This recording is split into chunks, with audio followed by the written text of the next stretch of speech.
ഇന്ന് നമുക്ക് ഡിഫറൻ്റ് ആയ രീതിയിലൊരു ദാൽ പാലക്ക് ഉണ്ടാക്കിയാലോ. നല്ല ടേസ്റ്റുമാണ്. അതിന് വേണ്ടിയിട്ട് ഒരു പാൻ വെച്ചിട്ട് അതിലേക്ക് കുറച്ച് എണ്ണ ഒഴിച്ചു കൊടുക്കുക.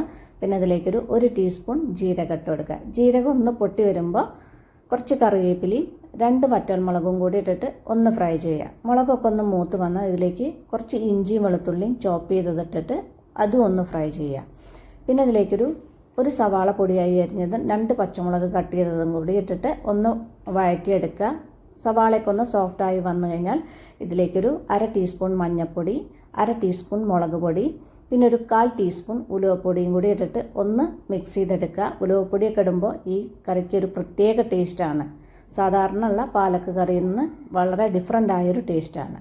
ഇനി ഇതിലേക്ക് ഒരു തക്കാളി ചോപ്പ് ചെയ്തതും കൂടി ഇട്ടിട്ട് ഒന്ന് മിക്സ് ചെയ്യുക. മിക്സ് ചെയ്തതിന് ശേഷം അടച്ചു വെച്ചിട്ട് ഒന്ന് കുക്ക് ചെയ്തെടുക്കുക. ഇപ്പോൾ തക്കാളിയൊക്കെ നല്ല സോഫ്റ്റ് ആയിട്ടുണ്ട്. ഇനി ഇത് നന്നായിട്ടൊന്ന് ഉടച്ചെടുക്കുക. ഉടച്ചെടുത്തതിന് ശേഷം ഇതിലേക്ക് ഞാനിവിടെ നേരത്തെ 2 കെട്ട് പാലക്ക് നന്നായിട്ട് കഴുകിയതിന് ശേഷം ഒന്ന് ചെറുതാക്കിയിട്ട് കട്ട് ചെയ്തെടുത്തിട്ടുണ്ട്.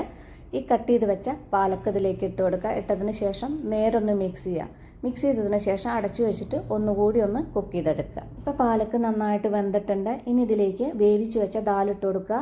മസൂർ ദാലും മൂങ് ദാലും ഒരേ അളവിൽ മസൂർ ദാലും മൂങ് ദാലും വേവിച്ചെടുത്തതാണ്. ഇതിലേക്ക് ഇട്ട് കൊടുക്കുക. പിന്നെ ഈ കറിയിലേക്ക് ആവശ്യത്തിനുള്ള വെള്ളവും ആവശ്യത്തിനുള്ള ഉപ്പും കൂടി ഇട്ട് നേരൊന്ന് മിക്സ് ചെയ്തെടുക്കുക. മിക്സ് ചെയ്തതിന് ശേഷം ഒരു 1-2 തിളപ്പിക്കുക.